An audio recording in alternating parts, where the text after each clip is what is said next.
On March 5, 1959, a tragic event unfolded in Arkansas. But it's something people know little about since the U.S. government did a phenomenal job in covering up this dark chapter of Black history.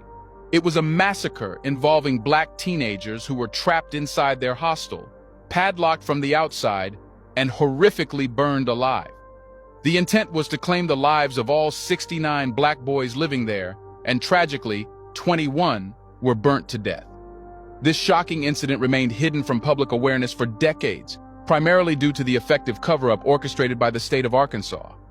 Even now, many years later, there is still no official cause of the fire, and those responsible never faced justice. This tragic event unfolded due to a deeply segregated and racially discriminatory American South in the 1950s. It was a period when American boarding schools, though diverse in their purposes, were far from equal in their treatment of students. These schools were not only places of education and discipline, but also tools for enforcing racial segregation. In that era, the quality of education one received was often determined by their race. Segregated boarding schools were established, catering to specific racial groups and rarely promoting integration. For them, Black and white children could never get along together. The schools meant for Black boys had harsh discipline, involving physical punishments like paddling and hair pulling. In the South, schools were used as instruments to resist racial integration. Between 1952 and 1962, numerous schools were built in rural areas, exclusively for African American students. In sheer contrast, white students enjoyed better-equipped schools, thanks to the state's construction of approximately 500 primary and secondary schools. These white schools were more substantial, technologically advanced, and offered a richer academic curriculum, emphasizing subjects like mathematics, science, and vocal training. There were also significant differences in how the reform and industrial schools treated white and Black students. White reform schools aimed to educate and equip teenagers with practical skills for future employment, such as carpentry or metalwork. However, the boys at the Arkansas Negro Industrial School faced a different reality. Arkansas had two juvenile correctional facilities, one in Jefferson County and another in Wrightsville, southeast of Little Rock. Within the walls of the Arkansas Negro Industrial School, young Black boys aged 13 to 17 were subjected to despicable conditions.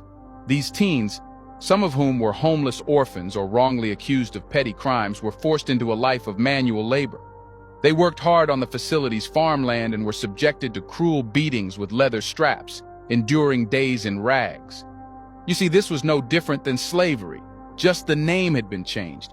Could anyone imagine doing things like that with white teens of that time? Black boys in those schools didn't even have access to proper sanitation, resorting to using buckets as makeshift toilets. More than half of them lacked underwear or socks, and it was not uncommon for them to go weeks without changing clothes or bathing. Clean and safe drinking water was a luxury they were denied, and their living quarters were cramped, offering them little space to breathe. These Black boys inhabited a building constructed in 1936 under the Works Progress Administration, which Time magazine described as unstable and fragile. The systemic poverty, a consequence of white supremacy, sealed the fate of these boys. Racially disparate treatment permeated the United States criminal justice system, with wrongful convictions being a common occurrence. The horrors of lynching resulted in the deaths of thousands of Black people. This dark era, known as the Jim Crow era, left an unforgettable mark on Arkansas's history, and many lawyers capitalized on the plight of African American victims, particularly during the school desegregation crisis. During this period, very few white Americans were willing to embrace equality with Black people. The Reconstruction era granted significant rights to Black Americans, including voting rights, U.S. citizenship for formerly enslaved individuals, the establishment of Black churches, and better access to farmland and education. However, as the Reconstruction era ended, these rights were swiftly revoked by the South. It was due to the authority state governments held over matters within their respective regions, particularly education. Before we continue further, tell us, are you enjoying the video? If yes, please like and share the video, and subscribe to our channel to watch more videos on Black culture, history, civilization, and identity. Let's continue now. While the federal government wielded national powers and enacted laws that applied to the entire United States, local and state laws governed people who lived and worked in specific states or territories. In states like Arkansas, the governor held considerable decision-making authority. Orville Faubus, the 36th governor of Arkansas from 1955 to 1967, was a prominent figure during this tumultuous period. He infamously ordered the Arkansas National Guard to block the entrance to Central High School, preventing the Little Rock Nine from entering. He was also in office during the tragic dormitory fire on the morning of March 5, 1959. On that unfortunate day, as people enjoyed gospel music on the radio that day, a breaking news bulletin interrupted the program. It was reported that a mysterious fire had engulfed the Arkansas Negro Boys Industrial School in Wrightsville. However, the grim reality was far more sinister. At 4 a.m., the staff abandoned the dormitory and locked the door from the outside. The boys inside were forced to fight and claw their way out. While 48 of the African-American teenagers managed to escape the blazing structure by jumping out of windows, 21 were tragically unable to flee and perished that night. When examining the building's layout, it became evident that, despite having a few doors within the facility, there was only one front door, and that solitary entrance was locked.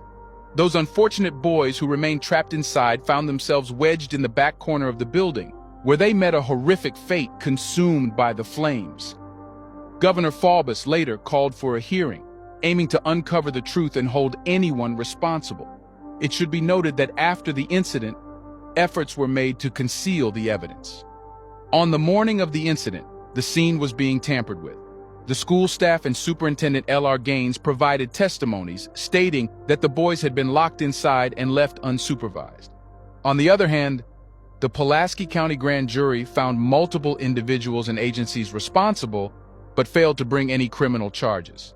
It seemed as though blame was being distributed widely, yet true accountability remained inaccessible. Ironically, the land where the school once stood is now occupied by the Arkansas Department of Correction facility, the Wrightsville Unit. In 2019, the Arkansas Department of Correction dedicated a memorial site to the 21 young boys who lost their lives in the fire. Decades later, the memorial features a metal plate listing the names of every individual who didn't make it out alive. Many family members and those who remember the tragedy attended the ceremony to pay their respects, although the exact location of the boys' graves remained shrouded in mystery. Stephanie Webb, the owner of Haven of Rest, disclosed that the bodies were brought to the cemetery, and a common burial site labeled 114 was prepared to lay them to rest, as indicated by the cemetery records.